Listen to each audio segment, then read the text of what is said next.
off my phone, because once I've written a few notes. Hello everyone, my name is Hannah Marie and I have been given the honour of speaking with you all today in support of a cause very close to my heart. Firstly, I would like to thank you all so much for coming along to support the New Zealand Brain Tumour Trust and raise important funds and awareness for a cause I feel isn't recognised enough. My knowledge about brain cancer was slim to none not long ago. I had knowledge of other forms of cancer as they were widely spoken about, but brain cancer not so much.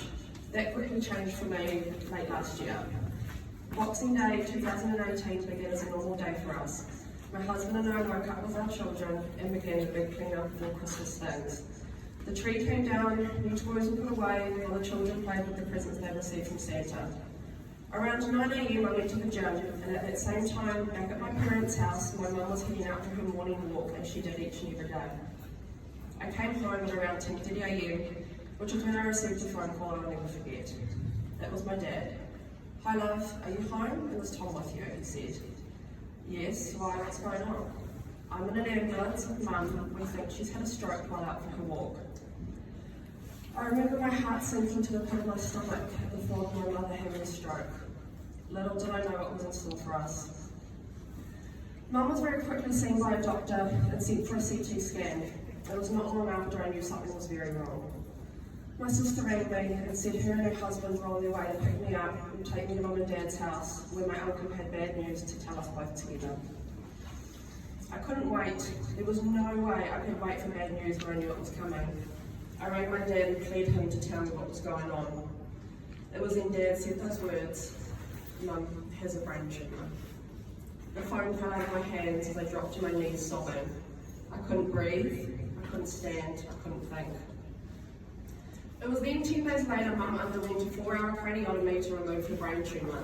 She was gone for a total of 8 hours, and I had never felt so much anxiety and pain in my chest during those long hours waiting and wondering. Mum and I were always ones of being in constant contact all day, every day. I remember when the nurse came out and told us she was out of surgery. The first thing I did was go on my phone to call my mum and tell her the good news, only to quickly realise she was in fact the patient.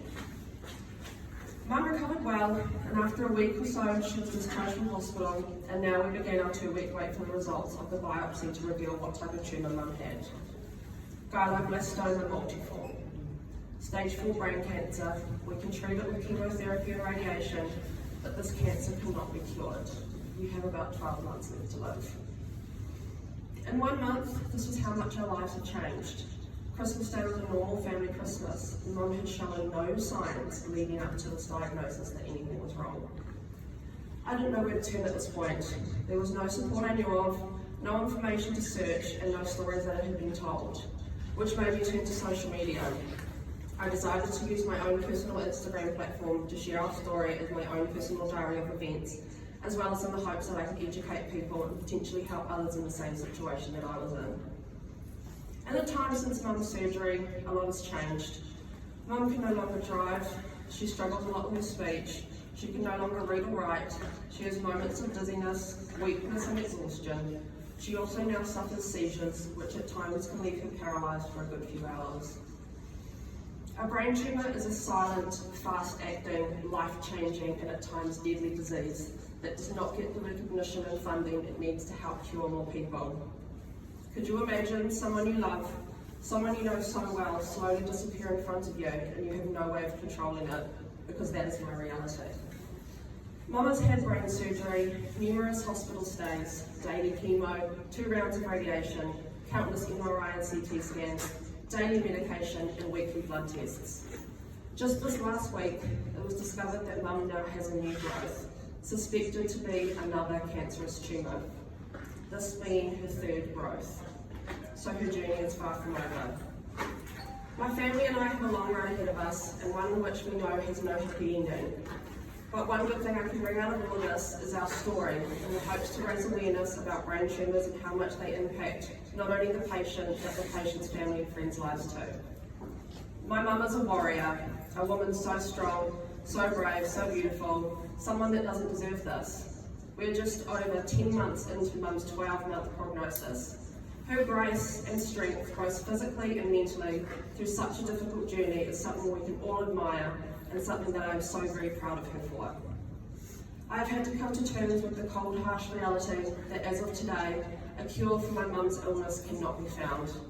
But if I can use my voice, my raw emotion, and my mum's will to fight, I will do all I can in her honour to make change, raise awareness, and with the help of you and all others in New Zealand, do our very best to find a cure for the future. Thank you all for being here today to make change, and if I may, I'd like to please ask my family to join me up here now, and let's all give a round of applause to my amazing mother, Karen. That's your mummy now? That's your mummy?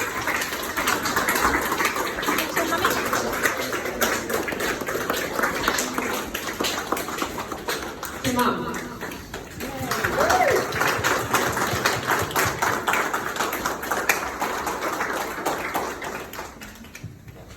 Thank you, Henry. I couldn't have seen anything more beautiful. Thank you for your mother. Thank you. And you can see why the trust needs to get working. We need to raise what